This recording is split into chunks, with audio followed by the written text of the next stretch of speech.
지금부터 3,500년 전에 이스라엘 사람들이 가나안 땅을 차지하게 됐습니다. 애굽에서 400년 동안 살다가 하나님께서 인도하셔서 가나안 땅을 차지하게 됐습니다.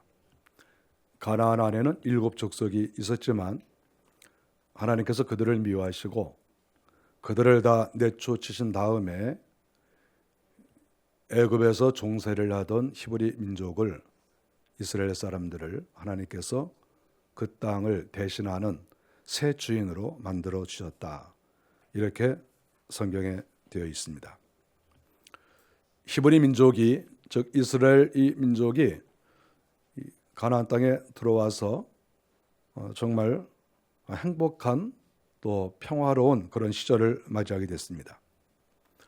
과거에 애굽에 있을 때에는 자기들이 지주가 아니었었죠. 땅 주인이 아니고 노예로서 일을 했습니다.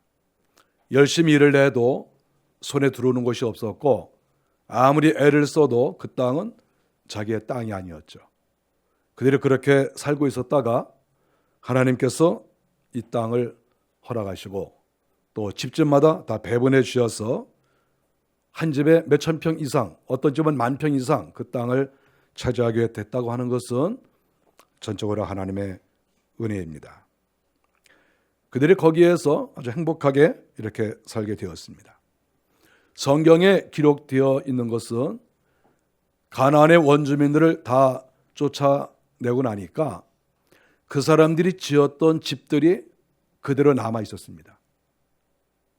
당시에는 물론 천막집도 있었지만 그런 유목민들은 별로 없었습니다. 거의 원주민들이었거든요. 그들이 대개 이 돌로 집을 이렇게 진 것들이 많이 있었습니다. 그러니까 이들이 가나안 땅에 들어가 보니까 원주민들이 살고 있었던 그 좋은 집들이 그대로 있는 거죠. 자기가 새로 집을 지을 필요가 없었어요. 이스라엘 백성들이 가나안 땅에 들어가서 자기 손으로 집 지은 사람이 별로 없었습니다. 기존에 이미 집들이 다 준비되어 있었다 하는 것이죠. 그 사람들만 다 쫓겨나가고 죽었으니까 다 빈집이거든요. 거기에 들어가서 살았습니다. 또 성경에 말하기를 그들이 농사짓지 아니한 그러한 농토에 곡식도 많았고 자기들이 또 심지 아니하고 경작하지 않은 그러한 그 과수들이 있었습니다. 포도원도 많이 있었고 그것들을 다 남겨두고 가나안 원주민들이 죽거나 쫓겨나갔으니까 그것들이 다 하루아침에 자기 것이 된 것이죠. 이스라엘 사람들이 가나안 땅을 차지하고 나서 너무 즐겁고 하루아침에 소장농이, 하루아침에 가난뱅이가, 하루아침에 유목민 생활을 하던 이스라엘 백성들이 이제는 어엿한 지주가 되고 자기가 집을 가지고 있고 땅이 있고 농토가 있고 과수원이 있고 양떼들이 있고 없는 것이 없는, 갑자기 지금으로 말하면 졸부가 되어버린 이러한 상황이 되었다. 이렇게 성경이 말을 합니다. 그들이 너무 감사해서 어쩔 줄을 몰랐습니다. 그들이 모여서 어떤 대화를 나눴을까, 이런 생각을 우리가 해보게 됩니다. 우리가 사람이 말이죠, 늘 일상이 평범하면 할 얘기가 사실 별로 없습니다. 똑같이 매일같이 아침 저녁 이렇게 드시고 식사 낮에 더 드시거나 사서 이렇게 드시고 이렇게 하고 별로 이렇게 할 얘기가 없으면 이렇게 심심합니다. 사람들이 마주 앉아도 별로 할 얘기가 없고 또 그저 그렇지 않겠습니까? 그러나 지금 히브리 민족은 몇십 년 동안 모이기만 하면 옛날 얘기를 했을 거예요. 자기의 조상들이 애굽에서 고생했던 얘기, 또 광야에 있으면서 그 천막생활을 하면서 매일 떠돌이 생활을 했었던 그런 이야기들, 하나님을 잘못 섬겨서 진노를 당했던 그런 이야기들, 그리고 하나님의 은혜로 이렇게 엄청난 부를 갖게 된 이런 이야기, 이런 이야기들을 40대, 50대, 60대들이 주로 하지 않았을까요? 나이가 이제 10살, 20살밖에 되지 않은 그러한 젊은이들은 바로 10년 전, 20년 전에 일어난, 그리고 불과 몇 년 전에 일어난 이러한 놀라운 역사들, 이런 것에 대해서 자기들도 눈으로 보기도 하였지만 또 한편 부모들 세대에게서 이런 이야기를 많이 들었을 겁니다. 과거에 우리가 가난뱅이였었고, 과거에 우리가 광야에서 너무나 고생을 많이 했었고, 우리가 떠돌이로 40년을 보냈다. 그러다가 이제 하나님의 은혜로 이렇게 우리가 풍성한 삶을 사는 것이다. 이런 이야기를 날마다 하지 않았을까? 몇십 년 동안 이런 이야기 하지 않았을까요? 그런 생각을 해봅니다. 어떤 사람은 이런 얘기를 했을 수 있죠. 당신 집은 들어와보니까 몇 평입니까? 우리는 50평인데, 우리는 80평인데, 옆에 있는 사람이 우리는 120평인데, 이런 얘기를 하지 않았을까요? 어떤 사람은 세상에 우리 집에 들어와보니까 우리 집에는 이렇게 등잔 같은 것이 금으로 돼 있어. 그런 얘기 하지 않았을까요? 그러면 어떤 사람은 우리 집은 은인데, 우리 집은 뭘로 돼 있어? 세상에 우리 집은 이렇게 마당에 보니까 지하를 딱 파놨는데 지하에 들어가 보니까 별의별 게 다 있어. 이런 이야기를 하지 않았을까요? 무슨 얘기를 했겠습니까? 어느 날 갑자기 집이 생기고 어느 날 갑자기 농토와 또 여러 과수원이 생겼는데 그런 얘기 하지 않았겠어요? 창고에 들어가니까 양털이 이만큼 쌓여있는 이런 집도 있었을 것이고, 우리 창고에 없는 게 없어. 한번 구경 와봐. 서로 막 가서 구경도 해보고, 우리 집 와봐라, 우리 집 너희 집 가보자, 이래서 서로 왕래하면서 갑자기 얻어버린 이러한 이런 것에 대해서 이야기를 많이 했을 것이다, 이렇게 생각을 합니다.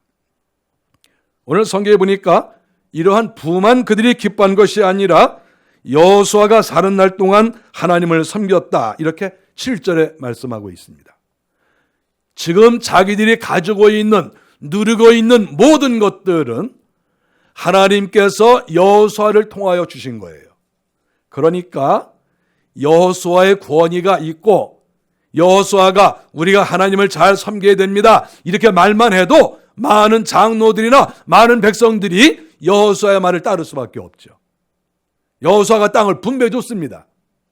어느 집은 저 집을 가지시고, 어떤 집은 저 집을 가지시고, 어떤 지파는 저쪽 동네를 가지시고, 이 모든 것을 여호수아가 제비를 뽑게 한 다음에 분배해 줬습니다.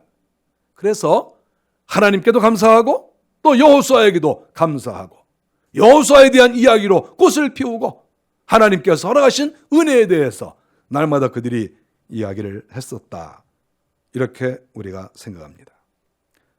최고의 영적 지도자요, 군사 지도자인 여호수아가 살아있는 날 동안에 이스라엘 백성들이 날마다 하나님을 섬기고 감사하고 예배하고 이렇게 했다고 성경이 말씀하고 있습니다. 이스라엘 백성들은 이렇게 부를 누렸을 때 떠돌이 생활만 한 게 아니라 수많은 전쟁도 치렀습니다. 우리가 사사기를 보고 또 민수기, 여호수아, 이거 우리가 성경을 보면 얼마나 치열한 전쟁이 많았습니까?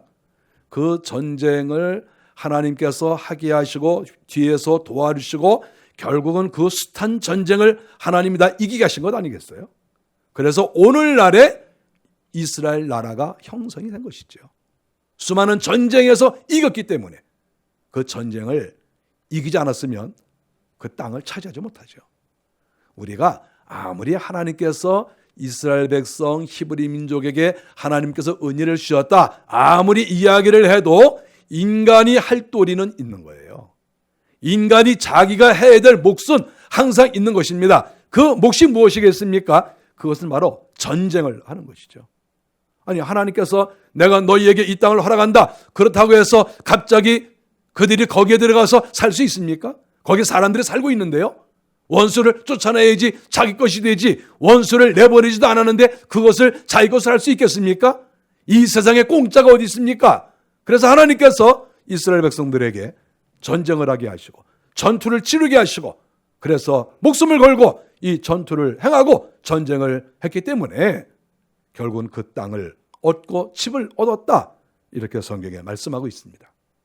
그래서 수많은 전쟁, 수십 번도 넘는 그런 전쟁이 있었기 때문에 전쟁을 치렀던 그러한 용사들이 죽을 때까지 아마 전쟁 이야기를 했을 것이다, 이렇게 생각합니다. 그것은 어찌 보면 당연한 일입니다. 전쟁이라고 하는 것은 목숨을 걸고 하는 것이죠. 내가 죽을 수도 있어요. 또 실제적으로 어떤 사람은 죽었습니다. 어떤 사람은 다리를 잃고, 어떤 사람은 손을 잃고, 어떤 사람은 눈에 화살이 맞아서 눈이 실명되고, 그런 사람이 욥에 질비했을 거예요. 상위 용사가 많았을 거예요. 그러면 그 사람들이 무슨 이야기를 하겠습니까? 내가 어떤 전투에서 블레셋과 싸우고, 내가 어떤 전투에서 내가 어느 내가 민족과 싸웠는데 그때 내가 이 눈을 잃었다고, 이런 이야기를 죽을 때까지 하지 않을까요? 그건 당연한 이야기가 아니겠습니까? 사람이 전쟁을 했는데 그 이야기를 안 해요? 몇 번만 하고 뭐 끝을 냅니까? 절대 그럴 수 없죠. 사람은 그렇지 않아요. 아니, 이 세상을 살면서 목숨을 걸고 행했던 그 일에 대해서 어떻게 몇 번으로 그 이야기가 끝날 수가 있겠습니까? 그거 절대 그럴 수 없어요. 저는 저희 아버지가 북한에서 내려오신 분입니다. 북한에 계시면서 기독교를 탄압을 하니까 견딜 수가 없고, 또 가진 재산을 다 뺐으니까 북한에서 견딜 수가 없어서 북한에서 남으로 내려오신 분이에요, 저희 부모님은. 그래서 남으로 내려와 있을 때 전쟁이 났습니다. 그래서 북한과 또 싸웠죠. 저희 아버지 어머니는 돌아가실 때까지 북한 이야기를 하셨어요. 북한에 있는 땅 이야기, 북한에 있는 친척들 이야기, 공산주의가 얼마나 무서운가, 기독교를 말살하려고 하는 그런 거에 대해서 우리 부모님이 돌아가시기까지 60년 동안 전 들었어요. 60년 동안. 모이기만 하면, 명절 때가 되면, 설날이 되면 이렇게 우리 자녀들 다 모이면 북한 얘기를 했어요. 아주 북한 정권이 못됐고, 기독교라는 것은 결코 살아남을 수가 없다. 우리가 얼마나 거기서 정말 고통을 당했는지 아느냐. 이런 이야기를 수도 없이 들었어요. 수도 없이. 아니 그런 얘기 할 때 아버지 그거 50번째인데요. 100번 하셨는데요. 그렇게 얘기를 합니까? 어른이 말씀하시는데 100번째인데요. 그리고 끝을 내게 할 수 있습니까? 그분들은 그것이 평생의 한이고 고향을 떠나온 것이고 재산을 잃어버린 것이고 목숨을 걸었던 일인데 그것을 누가 거기에 대해서 그만하라 더하라 말할 수 있겠습니까? 저는 60이 되도록 우리 부모님이 하시는 말씀을 들었습니다. 이스라엘 백성들도 마찬가지예요. 전쟁을 치른 그런 사람들이 여호수아가 살아있을 때 여호수아와 함께 전쟁에 참여했던 그런 사람들, 여호수아가 죽어도, 그리고 그때 당시 20대 30대로서 전쟁에 참여했던 그런 사람들이 죽는 순간까지 이야기를 하는 것이죠. 이 땅을 우리가 거저 얻은 줄 아느냐, 하나님이 허락하셨지만, 우리가 이렇게 좋은 집을 살고 있지만 사실은 이거 우리가 지은 게 아니고 가나안 원주민들이 이거 지은 거다. 이거 하나님께서 우리에게 이 땅을 허락을 하셔서 우리가 전쟁을 해서 이거 얻은 것이지 이거 그냥 얻은 건 줄 아느냐? 후손들에게 끊임없이 이 포도원은 원래 우리 것이 아니었고, 이 집도 원래 우리 것이 아니었고, 저 밭도 원래 우리 것이 아니었다. 이거 다 우리가 전쟁을 해서 얻은 것이다. 우리가 수고하고 애쓰고 노력해서 이거 얻은 것이다. 그 이야기를 죽는 순간까지 했다고 성경에 말씀하고 있고, 그것은 너무나도 당연한 일이다. 이렇게 우리는 생각합니다. 성경에서 말씀하고 있는 것은 그런데 한 세대가 지나고 두 세대가 지났습니다. 20년, 30년, 40년이 지나갑니다. 홍해를 건넜을 때 분들이야 이미 옛날에 다 돌아가셨고, 또 광야 생활을 하셨던 분들도 이미 다 돌아가셨고, 땅을 배분할 때 계셨던 분들도 이제 또 다 돌아가시고, 블레셋과 싸웠던 분들도 다 돌아가시고, 새로운 세대가 땅 주인이 됐습니다. 세월이 지나가면 어차피 주인이 바뀌는 것이죠. 저도 늘 그런 생각을 합니다. 우리 세대가 이렇게 지금 이 땅에서 이렇게 여러 가지 중요한 일들을 많이 맡고 있지만 어차피 몇십 년이 지나면 다 세대가 바뀌는 것이고 주인이 바뀌는 거예요. 또 제 나이가 지금 우리나라에서 중요한 일을 많이 하고 있지만 실상 이것도 다 우리의 윗세대에게 물려받은 것이죠. 저희 아버지 세대가 열심히 애쓰고 노력해서 이 나라를 이렇게 건설한 거예요. 이게 갑자기 어디서 떨어졌습니까? 우리의 윗세대가 다 그렇게 목숨 걸고 애쓰고 수고하고 가정을 지키고 자식들 다 공부시키고 그렇게 해서 지금 이렇게 된 거 아니겠어요? 우리는 그것을 다 기억을 해야 돼요. 그래서 우리는 옛날에 우리가 살았던 이야기를 해야 됩니다. 저는 그렇게 생각합니다. 이스라엘 백성들이 옛날에 여호수아 시대에 그리고 그와 함께 있었던 그리고 그 바로 아래 세대에 있었던 이런 사람들이 하나님의 은혜를 알고 하나님께서 은혜를 주셔서 이 땅을 차지했고 하는 이런 전 과정을 경험한 사람들의 그 이야기를 들을 때 이스라엘 사람들은 믿음이 좋았어요. 그때 그들이 하나님을 섬기고 하나님께 감사하고 오늘날의 우리의 이 번영은 하나님의 은혜고 우리 선대들의 이런 수고로 이루어진 것이다. 이것을 알게 한 것입니다. 성경은 그것을 말하고 있어요. 그때까지만 해도 이스라엘 사람들이 믿음을 가지고 있었고 여호와 하나님을 잘 섬겼다. 이렇게 말씀을 하고 있습니다. 세월이 많이 지나니까 이제 경험한 사람들이 다 세상을 떠났습니다. 이제 경험한 사람이 없어요. 땅을 얻기 위해서 재산 형성을 위해서 포도원을 만들기 위해서 애쓰고 수고한 모든 사람이 떠나고 그의 후대가 그 자녀들 세대는 어느 날 갑자기 이 모든 부가 자기의 것이 된 거예요. 이 출처가 어디에서 왔다는 것을 희미하게는 알고 있지만 이것이 경험적이질 않아요. 경험이 없으니까 나의 모든 어떤 재산, 나의 모든 권력, 나의 풍요로움 이것이 그저 저절로 떨어진 줄 알고 하나님께 감사하지도 않고 부모 세대에 대해서 감사하지도 않고 그들이 이럭저럭 살다 보니까 이스라엘 나라에 문제가 생겼다. 이렇게 성경이 말씀을 하고 있습니다. 그들의 문제가 뭐냐 하면 이렇게 하나님 앞에 충성을 다하고 말씀대로 살려고 발버둥을 쳤던 이분들이 다 세상을 떠나신 다음에 나라의 평화가 오고 전쟁의 위기도 없으니까 그들의 마음이 해이해졌다. 이렇게 말씀하는 것이지요. 하나님을 잘 믿지 않아도 잘 사는 거예요. 예배에 나가서 열심히 예배에 참여해야 되는데 하나님께 제단을 쌓지 않아도 별 문제가 없어요. 다른 나라가 쳐들어오는 것도 아니고 농사가 안 되는 것도 아니고 날마다 풍요로우니까 하나님을 잘 섬길 그런 마음도 별로 없어요. 넉넉하니까. 그러니까 자연히 기도도 하지 않고 영성도 약해지고 예배하는데 힘을 쓰지도 않고 이렇게 되었다 하는 것이죠. 원래 우리 인생은 힘든 일도 좀 있고 고생도 좀 해보고 그럴 때 사람 사는 재미도 조금 있습니다. 또한 믿음이라고 하는 것도 잘 성장을 하려면 하나님의 능력을 좀 맛을 봐야 돼요. 예를 들어서 어떤 분이 병에 걸렸는데 의사한테만 찾아가면 이것은 영성이 안 생겨요.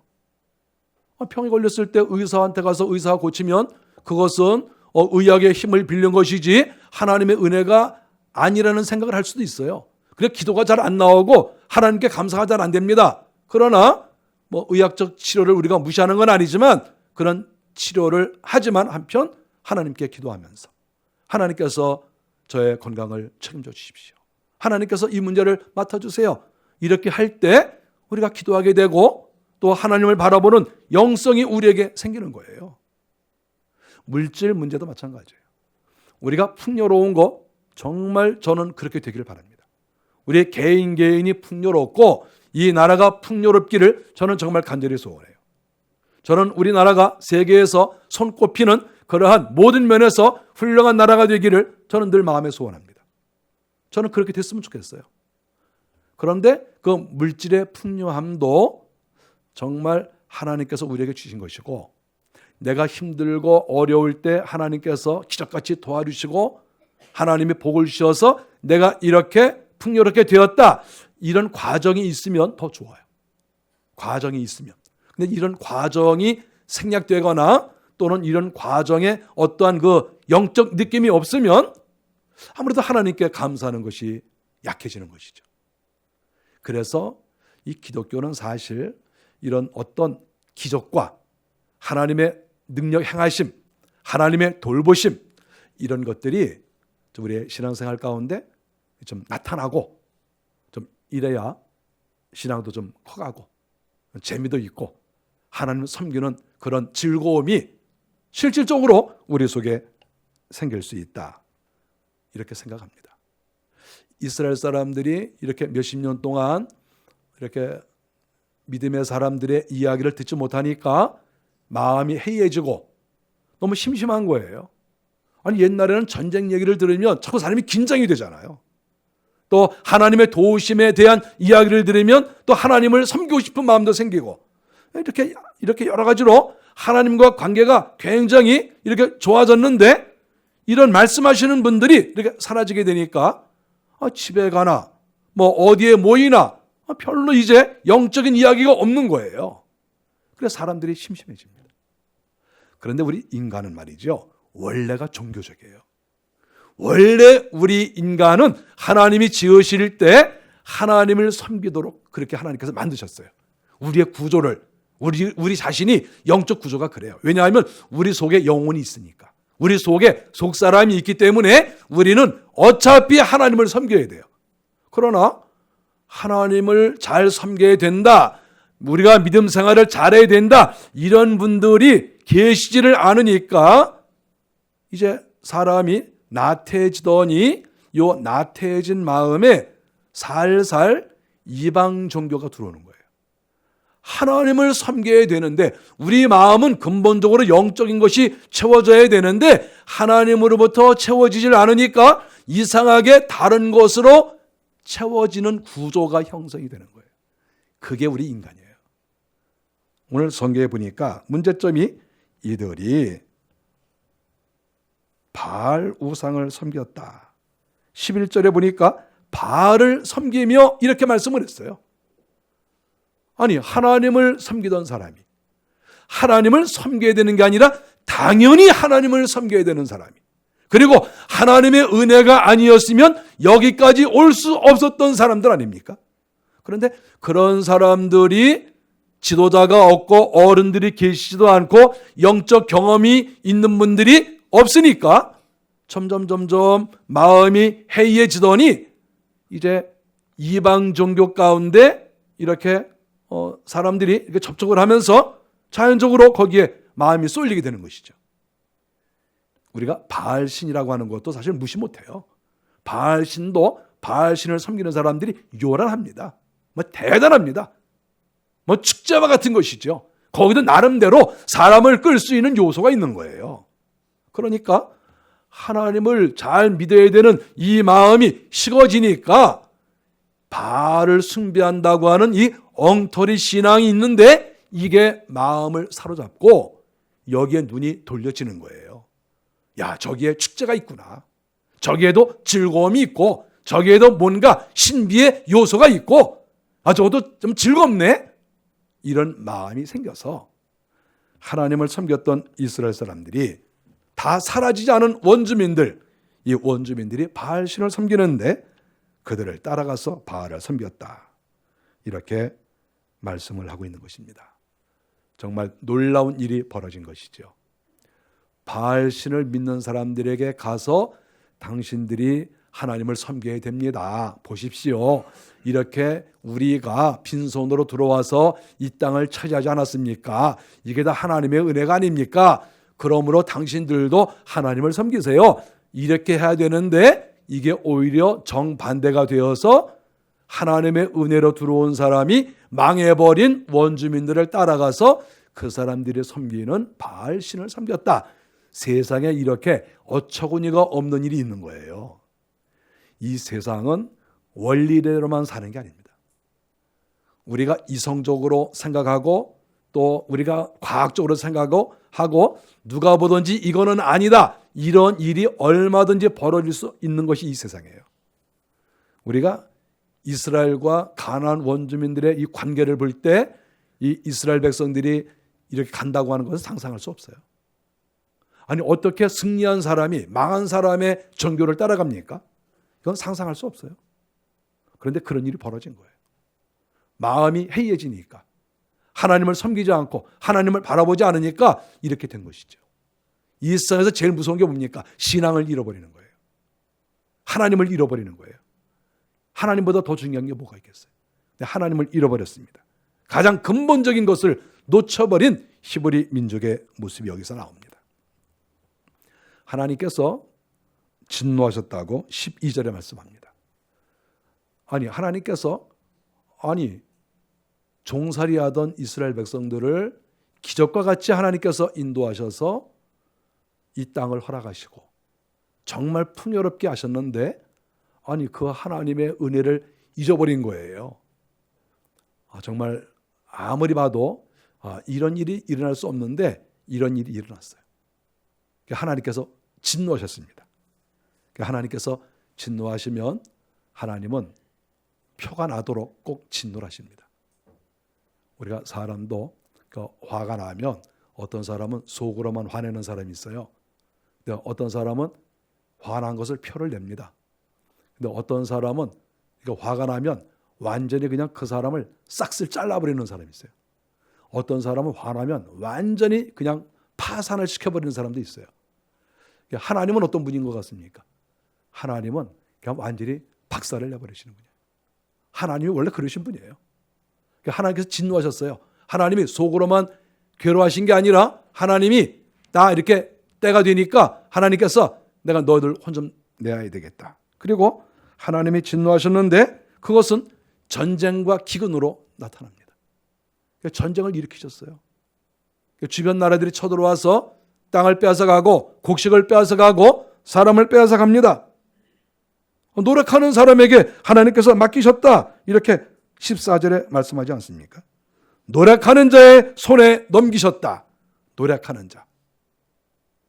곡식을 훔치러 오는 사람들에게 하나님께서 다 곡식을 넘겨버리시고 또 일부 사람이 죽기도 하고 그렇게 됐습니다. 15절에 보니까 괴로움이 심하였다. 이스라엘 백성들이 평화 속에서 살다가 몇십 년 지나는데 이상하게 괴로움이 찾아왔어요. 그 괴로움이 얼마나 심하던지 성경은 괴로움이 심했다. 이렇게 말씀합니다. 참 놀랍지 않습니까? 그렇게 평화로운 나라가, 그렇게 풍요로운 그 민족이 어느 날 갑자기 이렇게 괴로움이 심한, 마음 놓고 잠도 잘 수 없고 자기의 재산을 지키기 위해서 정말 뜬 눈으로 밤을 새우고 무장을 해야 되고 또 싸우다가 죽기도 하고 이런 괴로운 일이 벌어진 거예요. 근데 이것은 우연이 아니라 하나님이 진노하신 것이다. 이렇게 말씀하고 있는 거예요. 우리는 오늘 이 본문을 통해서 하나님께서 여호수아 시대에 복을 내리신 것을 우리가 보았습니다. 그리고 비록 그들이 세상을 떠났지만 그들의 후손이 이 땅에서 복을 받은 것도 보았습니다. 그리고 그들이 평화로울 때 너무나 이제 하나님의 은혜가 넘치니까 감사를 할지 모르고 이방신을 섬기고 세상 문물에 빠져버린 이란 것도 보았습니다. 그리고 그 후에 하나님께서 진노하신 것도 여기서 우리가 보게 됩니다. 저는 이번 설날 명절을 맞이했는데 사실 저는 어려서부터 구정은 잘 지내지 않았습니다. 우리가 이 설날을 구정이라고 했어요. 저희는 기독교인으로서 우리는 살아와가지고 저희는 구정을 잘 지내지 않고 항상 해만 딱 바뀌면 신정을 지키고 그렇게 살아왔습니다. 근데 어느 날 설날이라고 이렇게 정해놨어요. 그래서 지키긴 지키는데 전 별로 지킬 마음은 별로 없습니다. 제가 어저께 하루 종일 가족과 함께 이렇게 하루를 보내는데 좀 죄송한 얘기지만 감옥과 같았습니다. 하루 종일 이렇게 집에 있는데 너무 힘들어가지고 정말 사망 직전까지 이렇게 갔습니다. 저는 늘 출근해야 이게 되는 그런 구조예요. 구조가 늘 아침에 나와서 교회에서 기도하고 책 읽고 책 쓰고 그렇게 하다가 저녁이 되면 집에 가고 이렇게 평생을 이렇게 너무나 오랫동안, 저는 명절도 잘 안 쉬어요. 저는 월요일도 없잖아요. 그렇죠? 여러분 다 알지 않습니까? 저는 목회자가 쉬는 날 그런 거 없어요. 저는 매일 그냥 교회 나와서 지내는 게 너무 기쁩니다. 설날 하루밖에 안 되는데 너무 힘들어. 그래서 제가 내일은 아침에 출근하려고 합니다. 그래서 아침에 출근해서 또 제가 하고 싶은 또 공부도 좀 있으니까 기도도 하고 공부도 하고 좀 그렇게 하려고 해요. 왜 이렇게 시식하는 날이 많은지 모르겠어요. 왜 이렇게 빨간 동그라미에 있는 날이 이렇게 많은지 모르겠어요. 어디 별로 좋아하시지 않는 것 같은데, 저는 개인적으로 그래요. 저는 개인적으로 노는 게 싫습니다. 저 개인적으로 쉬는 게 싫어요. 저는 이런 명절이 되면 어른들이 옛날 얘기를 많이 하셨으면 좋겠어요.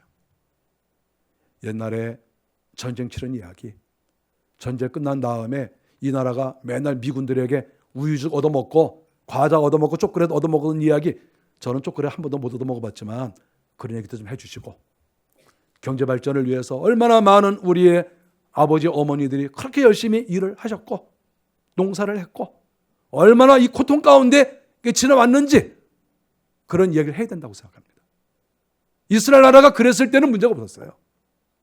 옛날 어른들이 하나님의 은혜 가운데 살았던 이야기, 목숨 걸고 살았던 이야기, 노력했던 이야기, 이런 이야기가 있었을 때에는 이스라엘 나라가 온전했다니까요. 그러나 그런 이야기를 하시는 분들이 세상을 떠나고 나니까 나라가 엉망진창이 되는 거예요. 이게 저절로 된 줄을 알고, 이 대한민국 저절로 된 거 아닙니다. 얼마나 우리의 선배들이 수고와 고생과 목숨을 걸고 이 나라 세우는데 고생하고 수고한 줄 압니까? 우리 아버지 어머니들이 얼마나 고생을 한 줄 아닙니까? 날마다 일터에 가서 일하고 쉬는 날이 어디 있습니까? 날마다 일하고 수고하고 노력해서 오늘날에 이 대한민국이 이렇게 세워진 거예요. 여기에는 하나님의 은혜가 또 얼마나 컸겠습니까? 이런 이야기들이 사라지고 이런 이야기를 듣기 싫어하는 그날부터 이 나라에는 병이 들리는 것이고 이 나라에 문제가 생기는 거예요. 젊은 사람들은, 지금 10대, 20대 젊은이들은 어른들이 하시는 이야기를 들어야 돼요. 오히려 이야기를 해달라고 얘기를 해야 돼요. 아버지, 어머니 젊으셨을 때 얼마나 고생했습니까? 우리 할아버지, 할머니가 어떻게 사신 거예요? 그분들이 어떻게 고생을 해서 이 나라를 만드신 겁니까? 오히려 젊은 세대가 이것을, 말씀을 듣기 위해서 애쓰고 또 그런 이야기를 즐거운 마음으로 들어야 돼요. 그렇게 하지 않으면 이 나라도 소망이 없고 어느 날 갑자기 하나님께서 진노하셔서 이 나라를 원수의 손에 맡길지도 모른다. 그것을 이 본문이 가르쳐주고 있습니다. 우리의 삶은 사실 긴장감이 있어야 됩니다. 너무 나태하고 너무 풍요로워서 할 일이 없고 그러면 거기에 고장이 생깁니다. 우리는 날마다 하나님께 감사하고 또 기도도 열심히 하고 어떤 문제가 있을 때 그 문제를 세상적인 방법으로만 해결하려고 하지 말고 이것을 하나님께 가지고 나와서 하나님께 기도하고, 그래서 날마다 영적인 체험이 있고 하나님의 도우심을 경험하고 하나님의 이적을 맛보고, 이렇게 했을 때 우리가 영적으로도 도움이 되고 긴장감이 있고, 그리고 이 나라가 힘이 없는, 어떤 긴장감이 떨어지는 그런 나라가 아니라 항상 활력이 넘치는, 무엇보다도 영적으로 생기가 넘치는 그런 나라가 되는 것이죠. 우리가 설 연휴를 맞이했습니다. 오늘 연세가 좀 드신 우리 어른들은 집에 가서 과거에 60년대, 70년대 이 나라가 경제 개발을 할 때 얼마나 고생했는지 여러분이 고생한 이야기를 하십시오. 숨기지 마시고. 어떤 분들은 숨기시는 분이 있어요. 자기가 자식들 그렇게 잘났다고 그러고 이렇게 좋은 대학 가고 다 이러고 있는데 거기에서 내가 사실은 공부를 많이 못했댄다, 내가 맨날 공장 다녔댄다, 그러면 자식들이 자기를 우습게 볼까 봐 말을 못하는 분 많아요. 제 주변에 그런 분들 많아요. 자식들이 잘났다고 다 이러고 있는데 나 공장 다니면서 너무 고생했어. 하루에 15시간씩 일하고 그러면 우리 엄마 그랬던 사람이야? 우리 아빠 그랬던 사람이야? 이게 겁나는 경우가 있다니까요. 이게. 그게 겁나면 안 돼요. 그게 겁나면 안 돼요. 이게. 그 얘기를 해야 되는 거예요. 내가 어떻게 존재하는 줄 아느냐? 내가 어떻게 이렇게 잘 사는 줄 아느냐? 네가 어떻게 대학을 갔는 줄을 아느냐? 다 이렇게 해서 오늘날 이 나라가 이렇게 세워진 것이고 너 공부한 거야. 이 이야기를 부모들이 해야 됩니다. 그렇지 않으면 히브리 민족이 점점 나약해진 것처럼 이 나라도 힘을 잃고 나약해집니다. 하나님에 대한 감사, 부모에 대한 감사가 사라지면 그 나라 소망 없어요. 우리가 어떻게 이렇게 부유하게 됐는지 그 원인을, 뿌리를 알지 못하면 결국 다 힘이 없어지는 거예요. 그것을 우리는 이 본문을 통해서 발견합니다. 이번 연휴에 젊은 사람들은 부모님들한테 옛날 이야기를 들으십시오. 꼭 들으십시오. 그리고 부모님들은 옛날에 고생했던 이야기 꼭 하십시오. 그렇게 해서 우리가 도대체 어떻게 지금까지 왔는지, 앞으로 우리가 어떻게 살아가야 되는지 그것을 서로 알게 되는 그런 귀한 기회가 되기를 바랍니다. 하나님께서 도와주셔서 지금까지 왔다. 하나님의 은혜로 산 것이다. 이런 이야기가 꼭 있기를 주의 이름으로 간절히 바랍니다. 기도하겠습니다.